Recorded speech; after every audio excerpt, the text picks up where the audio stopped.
Welcome to this month's episode of the Deepdale podcast, our North Norfolk magazine programme.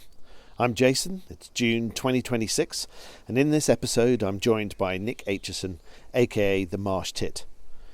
We had a great chat in the gorgeous surroundings of a North Norfolk wood, discovering more about Nick's passion for the natural world. And big thanks to Ollie from One Stop Nature Shop for his wildlife update. June could well be one of our favourite months in North Norfolk, although it has a lot of competition. The long days, some of the best weather, and you get to enjoy the incredible coastline, all without the crowds of the summer holidays. Norfolk Wildlife Trust, for which Nick is a wonderful ambassador, encourage you to enjoy 30 days wild during June. See their website for inspiration to interact with nature daily. And to help you explore the great outdoors of this beautiful part of the world, we've published our Guide to the North Norfolk Beaches, which joins our guides to cycling, stargazing, walking, water sports and wildlife watching. And here are some suggestions of upcoming events we'd recommend. You can see loads more on our website at deepdalecamping.co.uk/events. The Wild Yoga Garden opens its doors for wellbeing and yoga events on the Orchard at Dalgate Market. The Pantaloons return to Burnham Deepdale with their hilarious open-air theatre. The Almost Complete History of Britain on Saturday the 27th of June and Twelfth Night on Friday the 21st of August. Sarah McQuaid plays a gig in our Brick Barn on Saturday the 11th of July, part of the Deepdale live music. The pop-up shops continue at Dalgate Market with lots of great artisans and producers. The Jolly Sailors host their annual A Jolly Ale and Music Festival on Friday the 12th to Sunday the 14th of June. And on the 2nd of July, Whiten 26, an amazing exhibition of contemporary art, opens its doors. There are Nelson's Village tours, markets, runs, wildlife events, craft events, exhibitions and much more, all on our website at deepdalecamping.co.uk/events. Enjoy the listen. Nick is a fascinating, passionate guy, and if you do enjoy the listen, please leave a review on your favourite podcast app or directory. You can find an ever-growing back catalogue of episodes with a whole host of interesting guests who love North Norfolk and know so much about this beautiful part of the world. Please let your friends and family know all about our little slice of North Norfolk life.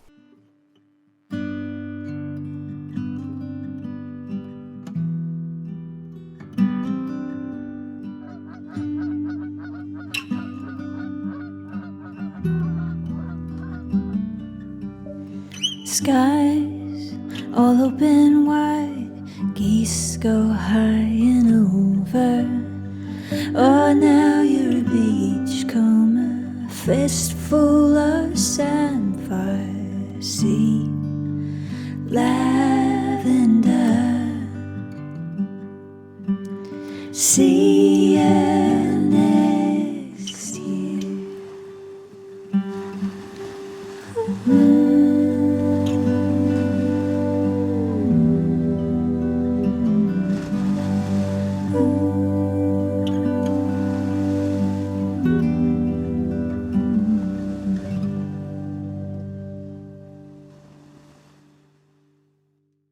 Hi everyone, welcome to another edition of what's going on in the world of wildlife in North Norfolk. My name is Ollie from the One Stop Nature Shop. As we enter summer, the majority, or in fact all of the spring migratory birds have now arrived and have set up their breeding territories. Birds such as the hedgerow, such as lesser whitethroat, common whitethroat, blackcap, chiffchaff, willow warbler can all be heard singing. In the marshes, you might come across birds such as sedge warbler or reed warbler, and also on the marshes as well, there's going to be good numbers of spoonbills who seem to be having another successful breeding year over at Holcombe. As well as this time of year where the bird life gets a little bit slower because the migration is now finished, you might also now start to see more species of butterflies and dragonflies, especially when we do get some warmer weather. So make sure you check out freshwater areas for those, for the dragonflies, and hedgerows, etc. for the butterflies. As we enter into July, will be start of the peak of the orchid season, so those interested in flowers, definitely keep an eye out for orchids in suitable habitats. Certainly around Holme Nature Reserve is a very good area to see several species. If you want any of the latest bird news, do pop by the shop. We have the board outside the shop updated every single day. And also feel free to pop in for any information you might need on binoculars, telescopes, trail cameras, microscopes. We've also got books, bird feeders, magnifiers, basically everything you need for watching wildlife. That's it from me once again, and I hope to speak to you and see you all soon.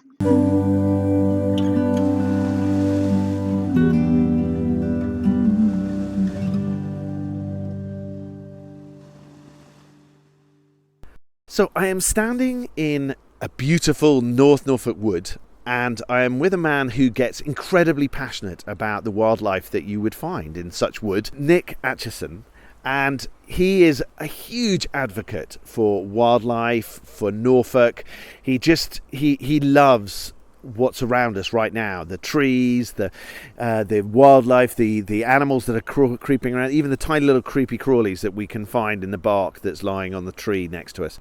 Welcome to Deepdale Podcast, Nick, and thank you for joining me. It's really kind of you. We've met in many different ways and forms over the years, and it is lovely to have you on here. Thank you very much indeed, Jason. It's a pleasure to be here, though I confess standing in a wood was a mistake because my mind is over there with the song thrush who's singing, and as you say, looking out at the trees and identifying all the plants around us, and so I probably won't be very focused. So we can hear, you might just about be able to hear kind of car noise in the background, which is the busy road kind of near Fakenham. But it's amazing how wildlife finds these glorious pockets and doesn't really give a damn what humans are doing next door. It just sort of kind of gets on with it. That's true. It's true for a lot of species. It depends on how much space, and that's really why in all the conservation organisations in which I'm involved, what we're trying to do is spread out, connect, make sure that the places where wildlife still persists, where wildlife is thriving, have connection across landscapes. So they have space to move, individual animals move, but also their genes move and flow through landscape, so that we recover something of what we've lost across the landscape. Yeah, I know that my sisters are heavily involved with the North Norfolk Coastal Group, and it's kind of trying to link up the wildlife areas of each of the farms and try and create these massive long corridors. And it looks like most of the North Norfolk coast now is beginning to kind of come into that in many ways with all the different really interesting farms. It really is, and so it's fantastic that farmers are buying into the idea of a connected landscape, because of course across the north of Norfolk, the extreme north of Norfolk, the first few hundred metres, you've essentially just got nature reserves, National Trust nature reserves, Norfolk Wildlife Trust nature reserves, RSPB nature reserves, and some private land. But now all of the wonderful farmers who are just inland of the road are going, hang on, we're part of this too. We're part of this ecosystem, this landscape, and the biodiversity that we have on our farms adds to all of the diversity of the landscape and is just as important. And of course the big report that was done with UEA, with David Lars, etc. a few years ago has led to that mentality of, whoa, we're the custodians here of something really, really special. It's a joy to see.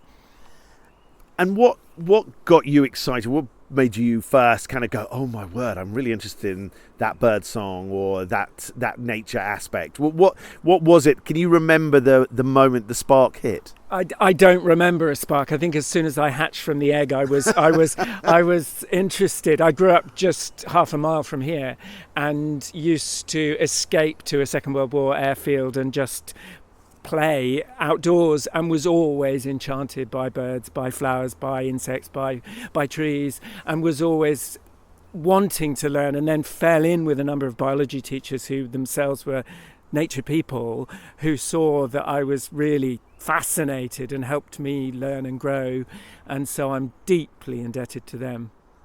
You've had a fascinating career, kind of lots of different things. What do you most enjoy from that range of things you do? Because you've written books and you're on TV and you're on radio shows and you're on all sorts of other things. And I'm just, is there something that particularly you enjoy most? I don't think there is. I love nature. I love nature in a way that I wouldn't know how to exist without it. I was up at 4:30 this morning. I was out of the door by 4:45. I was walking across the common onto the riverbank and then through the woods, etc. And that's how I That's how I find who I am every day. And I walk for 2 hours at dawn every day just to remember who I am before the day's work. And everything stems from that. And so I've been given this thing, which is communicating about nature in the written word, in the spoken word, in all sorts of different ways. And I love it all. I really do. I feel so privileged to do these things on behalf of creatures that don't have a human voice. Of course, they're all blissfully unaware. We're standing by a hazel bush with, actually hazel above us as well, and all sorts of other things growing in the woods around us. And they, in one sense, are completely unaware of us, and in another sense are utterly vulnerable in the context of everything we do and are doing. And like so many conservationists I know, I feel a real responsibility to be their voice, to stand up for them. They're probably all like your small children, but do you have a favourite thing in nature that you are so glad when you hear it or see it, or it grabs you? That's such a fine question. There are millions of them, and really millions of them. I think that the ultimate answer is a bird called a hobby that you have over the marshes at Deepdale, that has become more common in my lifetime in Norfolk. It's a little falcon that hunts swallows and dragonflies and is super fast and sharp, and it's just got all the panache of a peregrine, but it's pared down into this sharp, beautiful creature, and it's just thrilling to see. And when they first arrive in the spring, the first hobby I see, I feel my heart jump. And I have a really beautiful story about them. I've loved them my whole life, and I couldn't really choose a favourite bird, but can you hear the baby great tits over there begging for food from their parents? That's the second brood of baby great tits I've heard this spring. I've loved hobbies my whole life, and a few months ago, through a project that doubtless we'll talk about it on Massingham Heath, Ollie Birbeck's restored farm, my wonderful friend Harriet Mead, who's a sculptor, kept needling me to find out my favourite bird, and I thought nothing really of it. And then she made a sculpture of a hobby, and it was appearing at various exhibitions we were doing to do with the project we'll talk about. And I kept saying, oh my God, that thing is so, so beautiful, so beautiful. And then she said, my father said to me, I want to meet your friend Harriet. I want to commission some work from her. And I thought nothing of it and arranged to take him to meet Harriet. And it turned out that he'd commissioned Harriet to make this sculpture of a hobby for me. My dear beloved friend Harriet, who's one of my favourite artists, and my dad had commissioned this piece of my favourite bird, and I was knocked for six. And it sits on a sort of plinth beyond the end of my bed, and I look at it when I wake up every day. And I suppose I would have to say a hobby, both because the bird is thrilling, but because that story reinforces my love of hobbies and what they mean.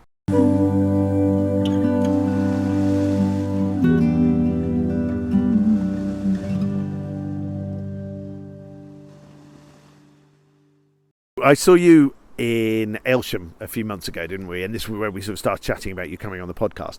And you were talking about your new book, which is celebrating Norfolk Wildlife Trust. Tell me a little bit more about how that book came about and your kind of relationship with Norfolk Wildlife Trust. I've been a member since I was first a member in the 80s at some point. There's a wren singing right behind you there. Furious and angry and Rossini-like, fast and whirring and strident. So I was a member of Norfolk Wildlife Trust from childhood, from the 80s until I moved away to live in South America, where I lived for 10 years. And when I came back, I came straight into a job at Norfolk Wildlife Trust, which is 18 years ago now. And ever since, in some way, I've been staff in various different roles, but all of them in some way communicating about nature and its beauty and importance. And I have written for the last dozen years a column in the Norfolk magazine, which has been a joy, but actually after writing a monthly column for 12 years, which has to be tied to what's going on in nature, after 12 years you're beginning to think, gosh, what am I going to write about this time? September. September, yeah. Exactly. And I'm writing now. We're now in June, aren't we? I've just submitted the one for August, and of course now I'm writing about September again. When we were starting planning the events for Norfolk Wildlife Trust Centenary, which was 2.5 months ago in March, I was asked, what can we do as a big product? And I thought, well, hang on, I've got 12 years worth of columns. Why don't we get someone to edit them into a book? There's no way an author himself or herself can do the editing, and you're too tied up in them and you can't make objective choices. So I took them to the wonderful Henry Late of the Book Hive, both in Aylsham and in Norwich, who of course is a wonderful mover and shaker in the art scene in Norfolk, and is so dynamic in sharing the arts in Norfolk. I mean, just an absolute a genius for sharing his passion for the arts. And I said to him, Henry, do you fancy editing this? And he just looked at me and said, yes. And lo and behold, he spent months trawling through these articles and made a selection of 60 of the articles, and it became a book, which is a partnership between the Book Hive, Propolis, which is his imprint at the Book Hive, and Norfolk Wildlife Trust. And it launched for the centenary at the start of March, and that was the book you came to hear me talking about with the wonderful Nick Crane, who lives in the Broads. So what projects are filling your time now? Because I have a feeling you have quite a lot of things on a burner at any one time. But what would you describe as your sort of key projects right at the moment? Goodness me. So 2 things that I'm doing today, I would say. I've just finished another book, which is a partnership with the Society of Wildlife Artists. Ollie Birbeck, who, like Henry Late, actually, is a school friend of mine. It's a small world, North Norfolk, as everyone knows. Ollie and I were together at school when we were quite young, and Henry later on. Ollie has restored 900 acres of land on his estate completely to wildlife, and then the rest of it has gone into regenerative, much like your land at Deepdale. Through a series of connections and coincidences, the Society of Wildlife Artists, Harriet Mead, the sculptor who made my hobby, she was taken there, and she thought, wouldn't it be wonderful to have a residence here where artists come? And the project started growing and growing and became a book. And Harriet asked me if I would write it, which has been the most enormous honour. For the last year, from May last year to April this year, artists have come through the year. In total, 34 artists have visited, wow. And all of them have produced work documenting the restoration of the land, documenting the regenerative farming, documenting the wildlife that's moved back in, documenting the livestock on the farm, the crops on the farm, and it has just been the most magical thing. And they've told me their stories and their impressions, and I've obviously spent thousands of hours there watching the wildlife as well. And that book comes out in September, so that... I sent the last chapter this morning, and then have spoken to Harriet about various book events and things this morning. And then this evening, I have a Deepdale-related meeting, an online meeting, because your neighbour, Andrew Crean, founded a charity where I'm a trustee, yes. Deepdale Conservation Trust, where we both breed the corncrakes that are for reintroduction to the English landscape. We're now releasing them in Yorkshire, although we still have plans to continue releasing in Norfolk. And we also head start curlews, which come from East Anglian, largely RAF air bases, where the curlews lay alongside airstrips, and they are considered a danger to aviation, so the eggs have to be destroyed. And rather than the eggs be destroyed, we become mummy curlews, and we raise the curlews and release them back into the wild. And we have our monthly catch-up meeting and planning meeting this evening, so that's really my day. It's all very Norfolk stuff. Very Norfolk, very nature, very land restoration, very conservation, which is where I sit.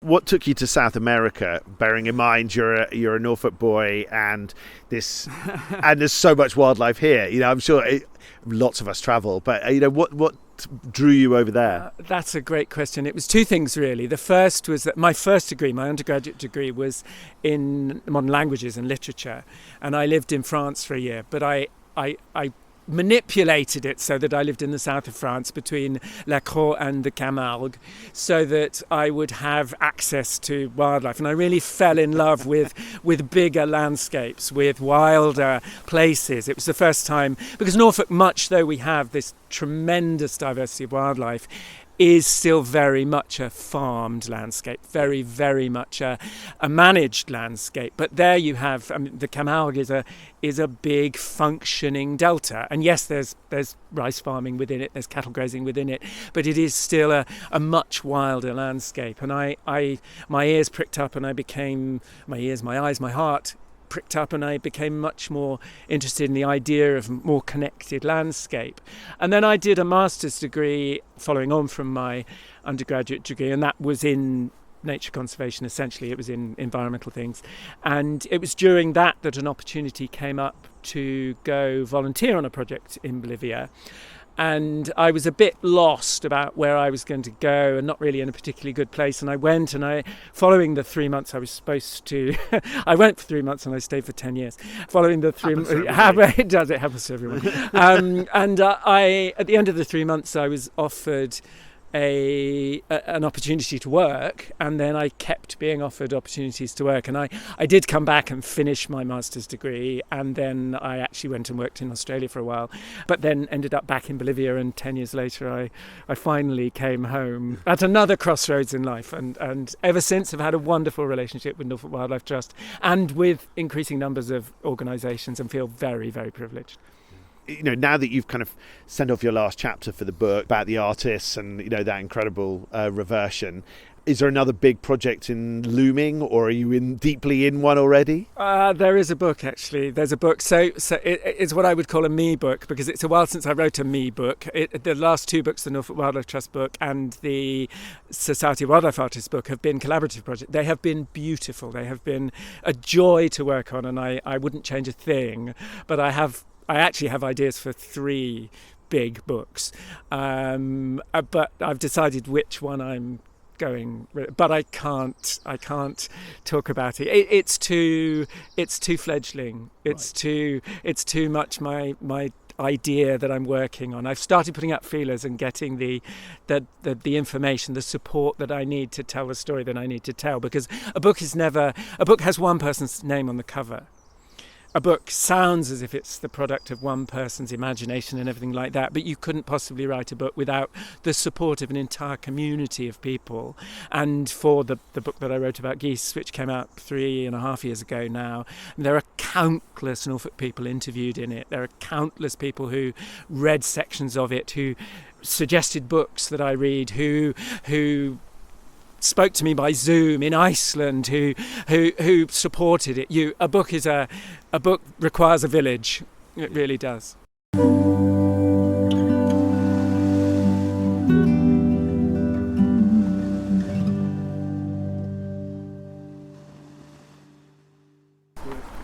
Having grown up just over there, I grew up in Little Snoring, quarter of a mile from where my grandfather grew up. I mean, that's how it is around here. How long's the farm been in your family? 4 generations. Yeah. My great-grandfather bought the first bit of Deepdale farm. Wow.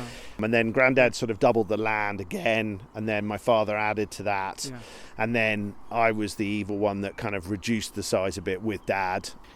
Yeah, now it sort of seems to be a sort of a relatively stable size, which I think my sisters are enjoying managing when DEFRA don't do anything really dumb, but we know about those, don't we?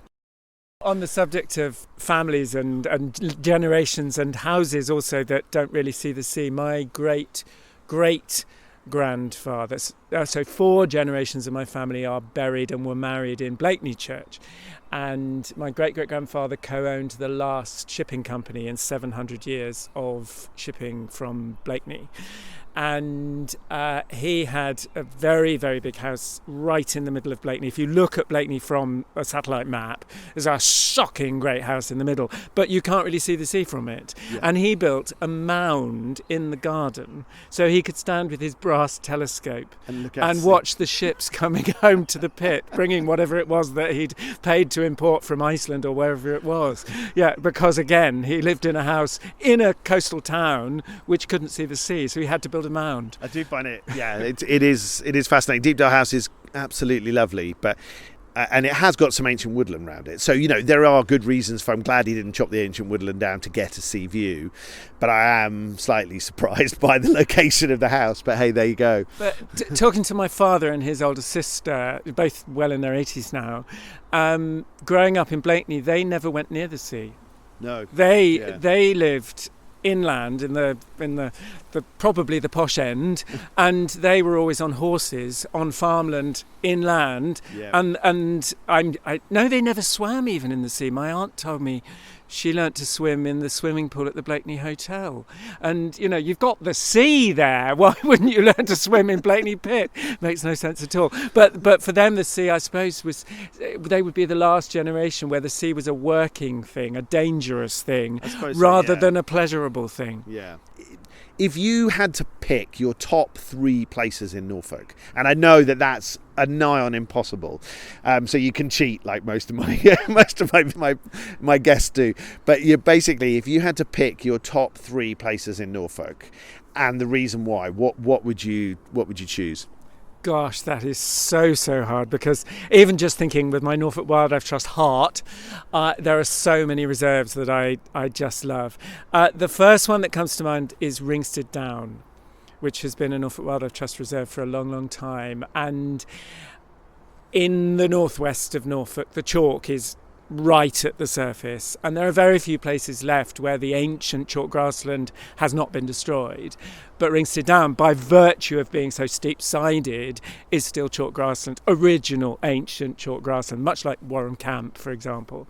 And Ringstead Down just fizzes with rare things. The flora there is exceptional, and because of the flora being so exceptional, all of the insects and everything else, and it's just this, it's so secret. You can drive past it. Mind you, I always get lost in Ringstead.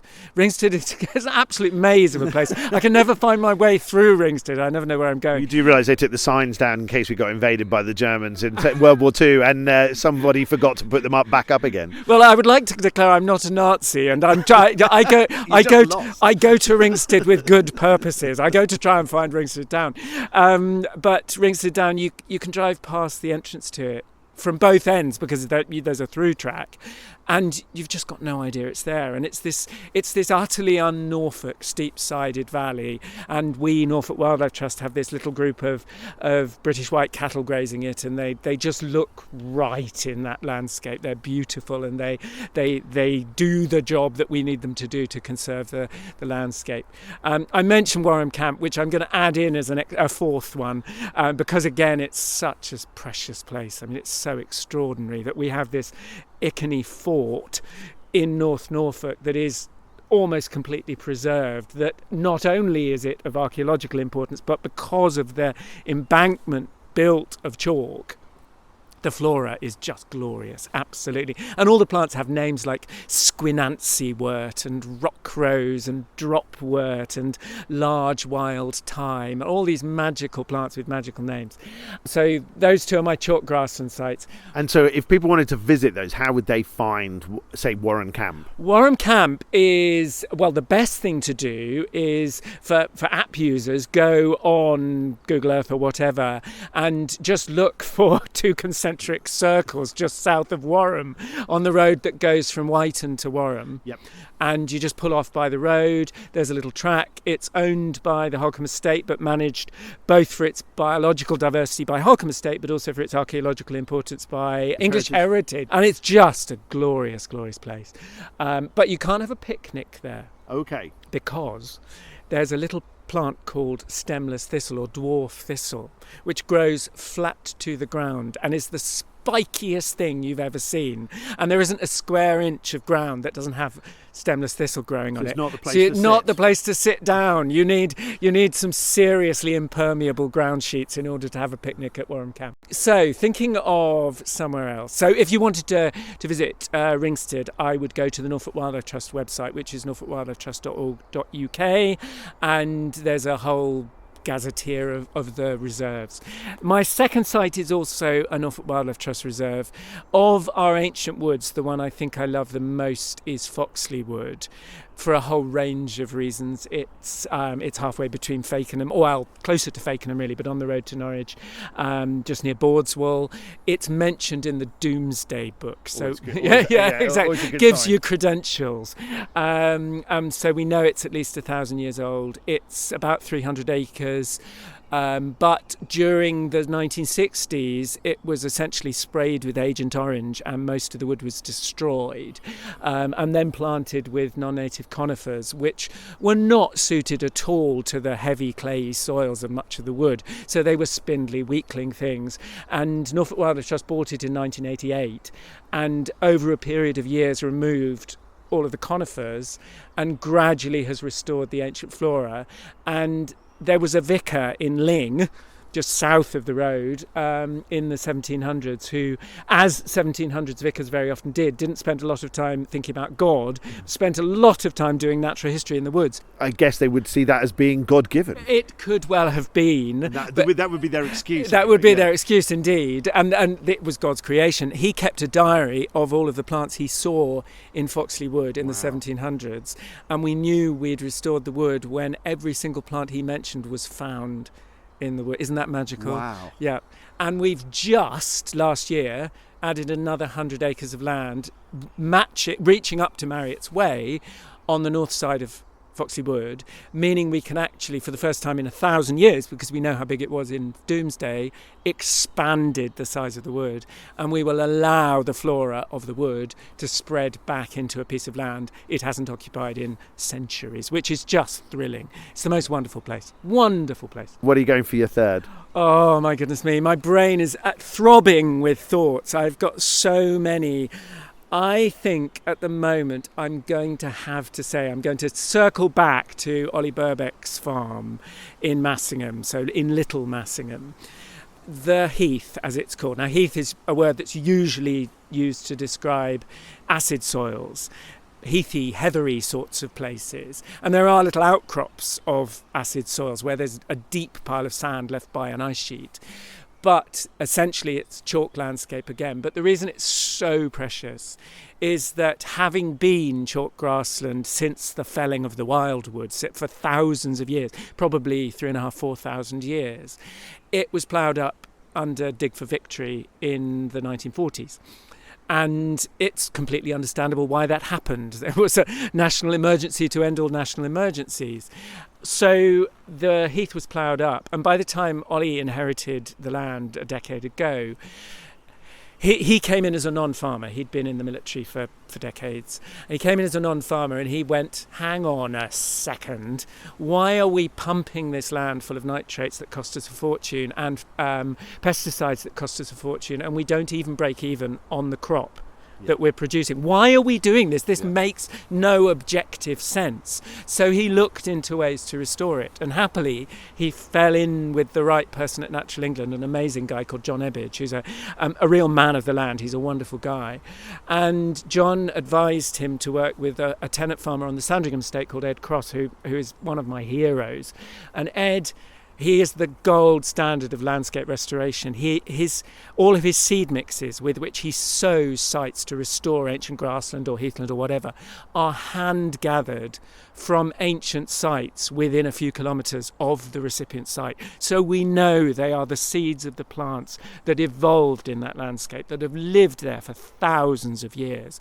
And then he sows these mixes, and between them they came up with a grazing regime which would favour the propagation and spread of these plants. And there are now 900 acres of restored grassland, most of it chalky, some of it sandy, some of it very sandy and therefore slightly acidic, and it's just fabulous. And I've spent the last year there researching and writing this book, and so I've fallen head over heels with it. And can you access that as the general public? Parts of it, yes. Ollie is a person of enormous largesse, and his attitude, his Auntie Mary, from whom he inherited the estate, for whom he has nothing but praise. But he tells stories of her basically setting the gamekeepers and the dogs on anyone who had the temerity to set foot on the land. But Ollie's attitude is, come see this. This is what we can do. Yeah. And he loves sharing it. But there is a public footpath across parts of the heath, and Ollie is actually very flexible about people exploring.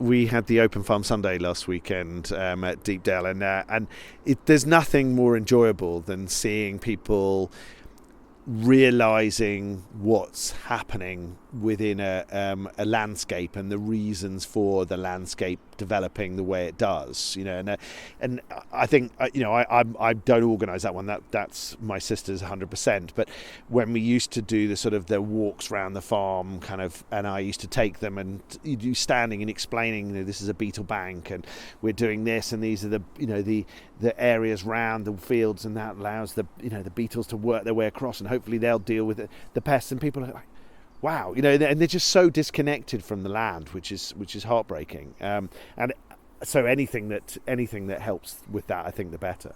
And it is heartbreaking is the word. It's heartbreaking for two reasons. One, because we are a creature of an environment. We are a creature of a landscape and of a habitat. We too, we're both, presumably you had lunch. We're recording just after lunch. I'm digesting my lunch. My lunch was grown in soil, watered by rain.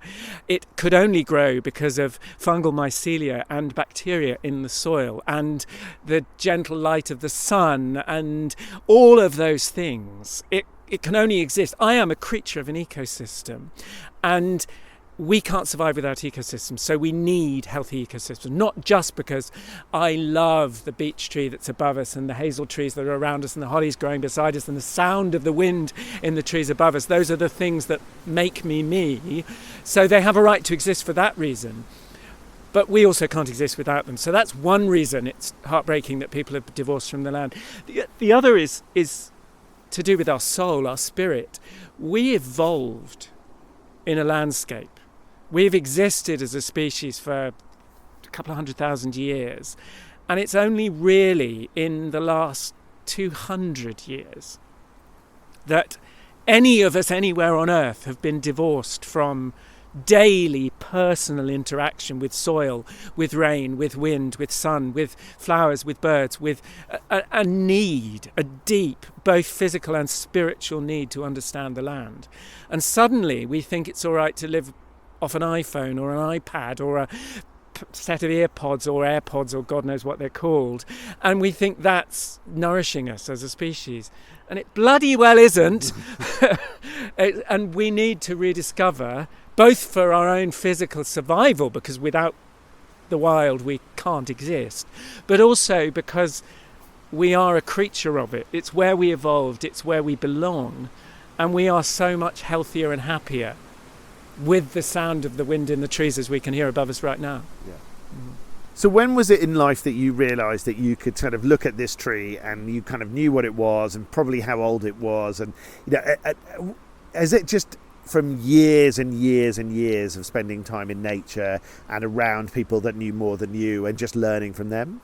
Yes, really that. But it's not that there's a finished point where you go, I know it now. I learn every day. Yeah. Especially if you're reading, manuscripts from the 1700s, with about plants that you cannot find at the moment, and then you're restoring those and developing those. It must be a never-ending learning scale. It is, and sadly, as one reaches a certain age, sadly, a 52-year-old brain, as mine now is, doesn't quite remember stuff as well as the 13-year-old brain who had the privilege of working with 3 biology teachers who were wonderful naturalists and who shared all of their knowledge. But I learn every day. I was out yesterday with a friend who works in conservation aviculture, who breeds birds in captivity for conservation.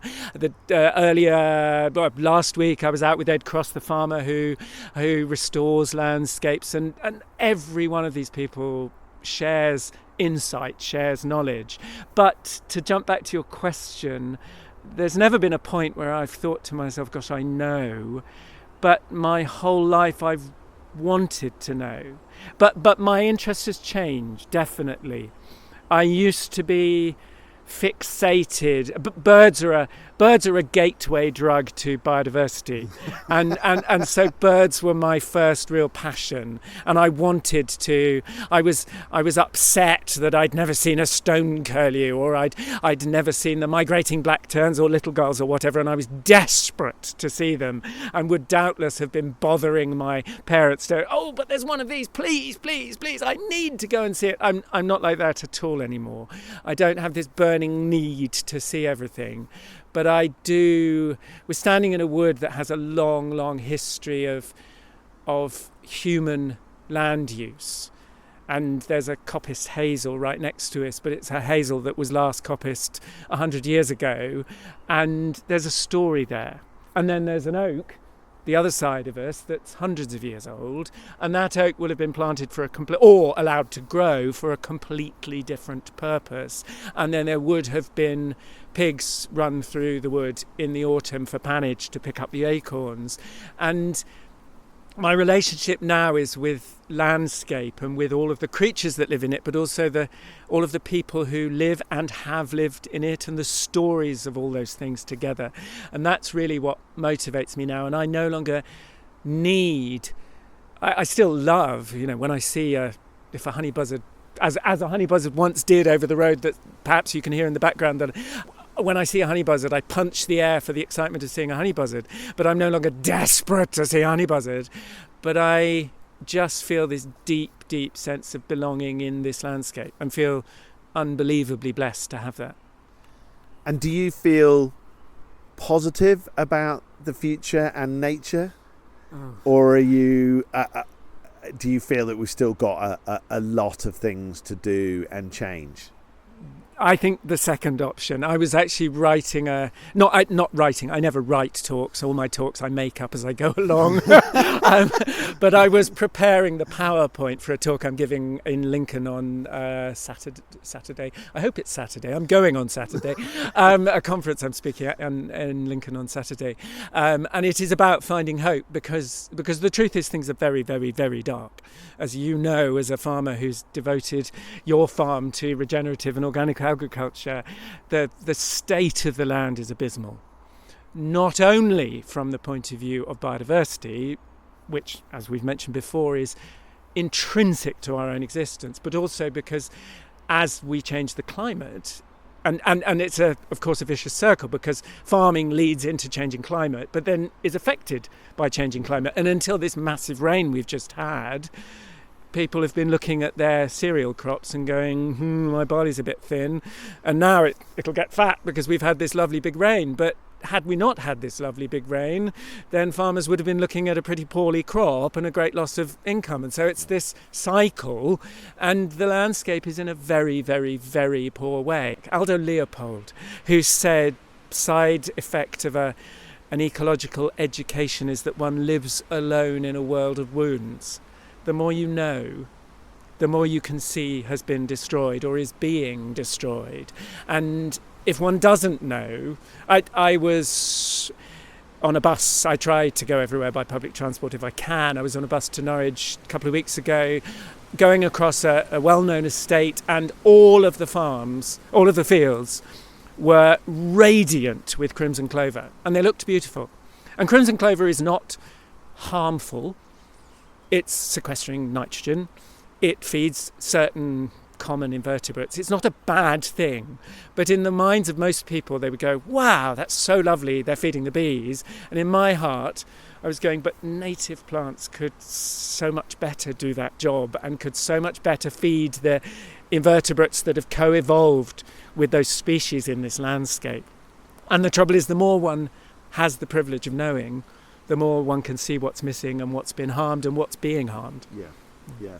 I think a bit like you. I get very depressed if I look at the bigger picture. So I think for a long time at Deepdale we've tried to sort of create our own ecosystem, both from business point of view and pure environmental sort of side, because it was too depressing looking beyond that. We sort of created a place that people wanted to come and stay. People think, and the difference that happened at Deepdale Farm in just that first year of organic and stopping spraying was so wonderfully magical to see that change, that you realise that, I'm very aware that's from an amateur kind of understanding, and I'm very aware that people will look deeper and go, wow, we're missing this and we're missing that.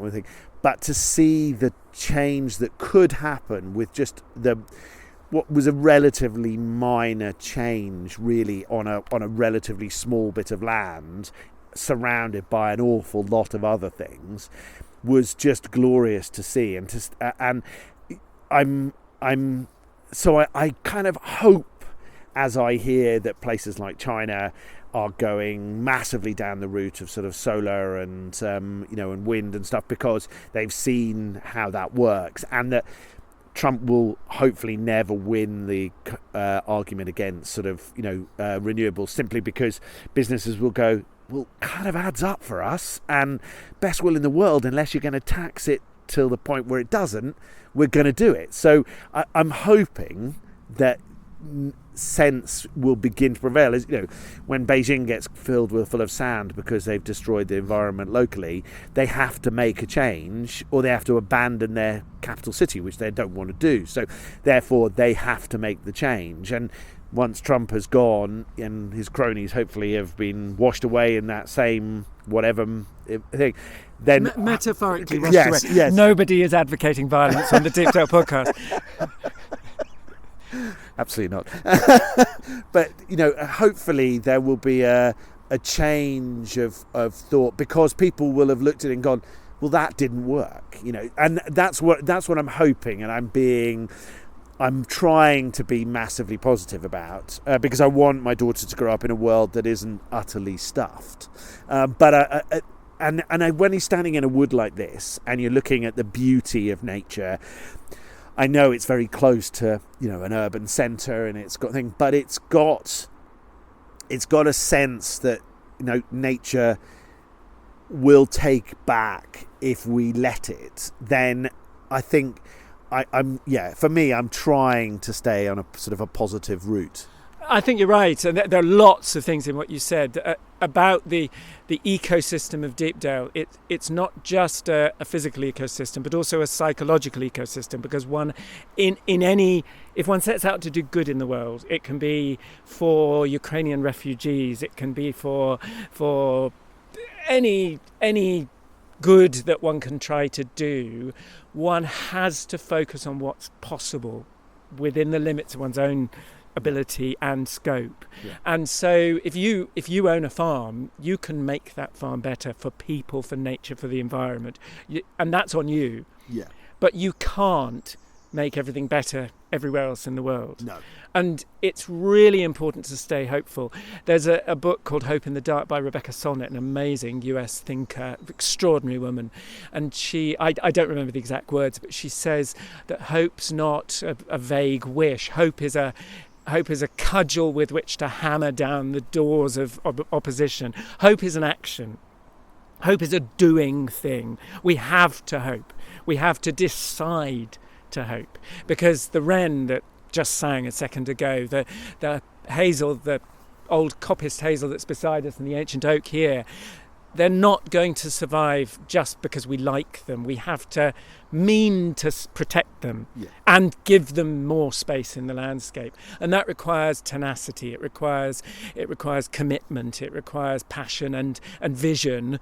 And all of that starts from a place of hope. And going back to my ancient French literature degree, in the Chanson de Roland, which is the oldest written story in French, written in about 1100, as the hero Roland knows he is about to die, he says "Malvé c'est simple n'en sera jamais," which is Old French for "I shall never be used as a bad example." And what he means is that even though I know this is a path of peril and I'm doomed, I have to stand up for what's right. I have to do the right thing. And it's quite a common trope in medieval literature, this idea of it's important to be on the right side.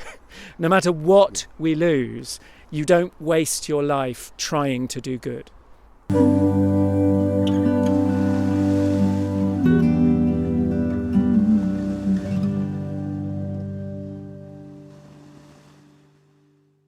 If people want to wander through woodland and stuff for the Norfolk Wildlife Trust, is membership a great way to do that? How does the sort of the support work for the Norfolk Wildlife Trust? I guess they make money out of the cafe at Cley, and certain places have car parking fees, don't they? But what's the best way to support nature in your local area, wherever you happen to be? Great question. And the first answer is actually that of the 60 public nature reserves that Norfolk Wildlife Trust owns and or manages, almost all of them are free access, because Norfolk Wildlife Trust has this deep foundational commitment to making nature accessible to people, because we believe from the very roots that if people don't see nature, feel nature, touch nature, smell nature, they won't love nature and therefore want to protect nature. So people can visit almost all of the Norfolk Wildlife Trust reserves without needing to be a member. However, the best thing people can possibly do is join as a member. And there are various different ways of doing that, but you can find out about it at norfolkwildlifetrust.org.uk, or go to one of our visitor centres at Ranworth, at Hickling, at Home Dunes, or at Cley, and ask about membership. Because if you're a member, you're not just giving money, and we're grateful for the money, but you're also lending political support.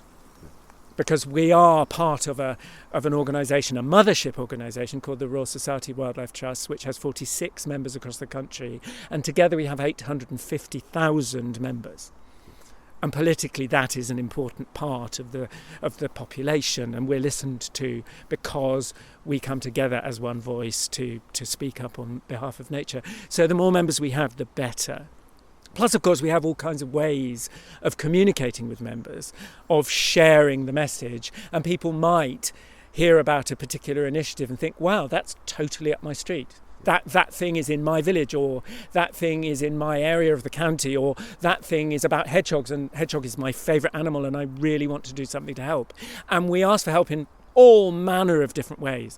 We ask for observations of species. We ask for donations for particular initiatives. We ask for people to take part in habitat management, or for people to consider leaving legacies in their wills, or whatever. And everybody who's a member, and we've now got, for the first time ever, 41,000 members, to each of whom we're profoundly grateful. Each person has the ability to make a difference in their own capacity. And this year, in our 100th year, we're saying to people, do one thing for nature. Find out what it is that you can do, whether you're 85 years old or 12 years old. There's something you have the power to do that makes the world better for nature, and therefore for all of us. And June is, of course, 30 Days Wild. It is. Which I absolutely love. I think it's just a fabulous idea. Just try and do something wild every day. And there's lots of really good resources on the Norfolk Wildlife Trust and the Wildlife Trust's sort of national website, with lots of different ideas, and we've listed some on ours. And if someone is this city centre, they're limited access, we always welcome them to North Norfolk coast. But if they're not here during June, what would you suggest might be a good way of kind of connecting with nature if you're in that situation? That's a great question, because yes, of course, huge numbers of people in Norfolk live in Thetford or in King's Lynn or in Great Yarmouth or in the middle of Norwich and don't have access to nature. But they do have access to nature. It's just that nobody's told them it's there for them. Nobody's told them this is your birthright. Wherever you are, I challenge everybody in society to go outdoors and not see plants growing in pavements. And you might use the word weed. I use the word weed flippantly a lot because I love weeds. I'm right next to us, there are bluebells, and if we walked just a few metres, I'm sure the bluebells are now well over, but I know this wood very well, and just at the top of this slope I could show you greater stitchwort and wood sorrel and all kinds of other wonderful ancient woodland plants. And the holly that keeps prickling us indeed. There are plants growing in every pavement in Norfolk, and if you lend them your attention, they can become friends. And these days, almost everyone will have a phone. And you can download an app free that will tell you who those plants are or give you a jolly good idea. Yeah. And you can download an app that will also allow you to send records, making your observation valuable. Nature gets better and better the more we lend it attention, including the blackbird who's singing behind you just over there, because now the wind and the rain have passed. The blackbird is going, oh, I think I'll have a little sing now and claim my territory. And my life is just incomparably richer for those creatures around me and the relationship I have with them. Everybody has a right to that. Everybody. And everybody can find it. There is a blackbird singing in the centre of Thetford, Kings Lynn, Diss, you name it, Norwich. There's a blackbird singing everywhere. And once you learn the song of a blackbird, then when you hear the song of a robin when they start to sing again in August, you'll go, ooh, that one's different. Blackbirds sound happy and relaxed, and that one sounds a bit wistful. And then your life is richer every single day for that relationship. So the first thing I would say is notice. Lend me your ears and your eyes and your heart and your fingers. Shove your fingers in the soil, because that's where we come from. And if you're really stuck in the city, there are some fabulous people to follow online who talk about nature, teach you about nature, show the wildlife that's on your doorstep. You know, as you say, those amazing plants that are growing through the pavements, and the trees that are on your street, and the stuff that's growing from your neighbour's garden that they are not really aware of, and that sort of thing. It'd be fabulous. And that's something we learned during the strange time of the pandemic, that our community online can be just as powerful. There's nothing like actually touching the holly that's prickling my leg at the moment. However, you can still learn online. You can still find out and make a community of people who are passionate about nature. There are so many talented, creative, eloquent people talking about nature and the environment online. It's wonderful. But you can also get out. I'm thinking of Norfolk Wildlife Trust again. One of the things I'm most proud that we've done, and I've only been a tiny, tiny part of the work, but we raised the money to, along with Aviva, who were unbelievably generous to us and have match funded every pound that we've raised. We purchased Sweetbriar Marshes in Norwich, and anybody who lives in Norwich who can board a bus can get to Sweetbriar Marshes. And the paths, the main paths, are wheelchair accessible. They have a special edge to the paths so that people who are partially sighted can feel their way along the paths. It really is a reserve that has been designed by people who have boundaries we might not consider to their access to nature, and that's been the foundational vision of that reserve, and it's something that thrills me. It really does, that we've got this reserve that is designed for everybody to be able to reach and enjoy and make their own. And yeah, you think of all the parks that are in our cities all over the country. You know, the wildlife is there. It's just taking the time to sort of sit and watch and just let it kind of happen around you, isn't it? Really, it really is. And I'm standing here listening to. There's a blackbird squeaking up there, and that's telling me that a sparrowhawk has flown over, because that's the flying predator alarm call of a blackbird. But that doesn't matter. I don't care. If you're never going to know. Did you hear that little squeak? That was the blackbird. I don't care if you're never, ever going to know that. If you go outside and see a street pigeon and you don't know what it is, but you're enchanted by the gorgeous green shimmer on its neck and the burbling call of the male, that's enough. It's more than enough, because that's that moment of connection, that moment of knowing we belong on a shared planet, and that we are custodians of the same place. It doesn't matter if you don't know the call of the jackdaw that just flew over, that nests in the ancient oaks, and the peacock that's calling somewhere on the next property. It doesn't matter if you don't know those things, because that's how I relate to nature. But not everyone does. Some people make tapestries inspired by nature. Some people paint inspired by nature. Some people make sound recordings inspired by nature. Some people go running in nature. Some people take their sled dogs through the woods. Some people grow organic food, all of that is a relationship with nature. Yeah. And all of it is equally valid. And can you hear the nuthatch singing just there? So, final question for you. Okay, so this is a big debate that happened on Six Music quite a while back. It was, what are wood pigeons saying?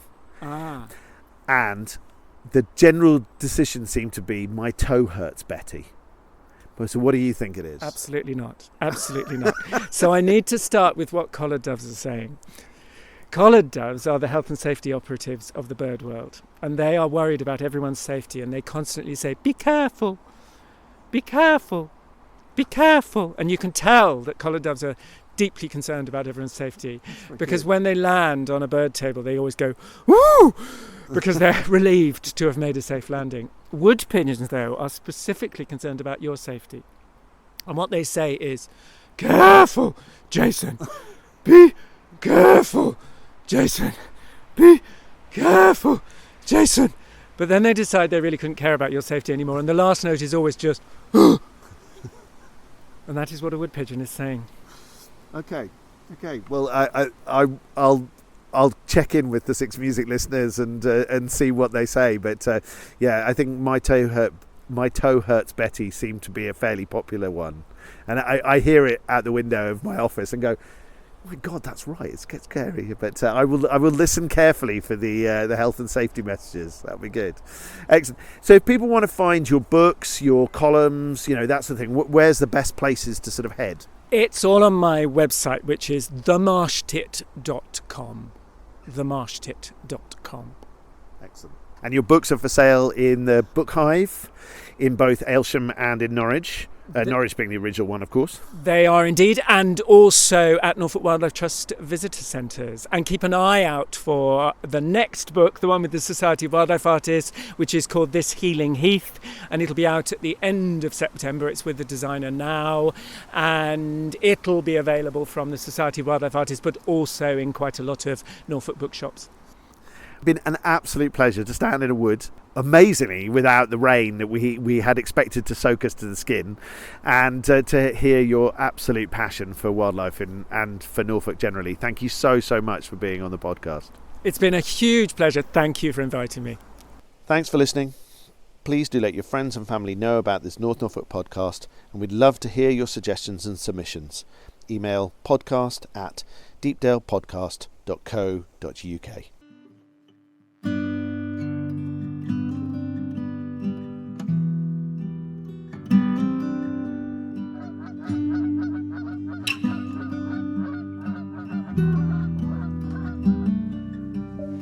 Skies all open wide, geese go high and over. Oh, now you're a beachcomber, fistful of samphire, sea, lavender, sea.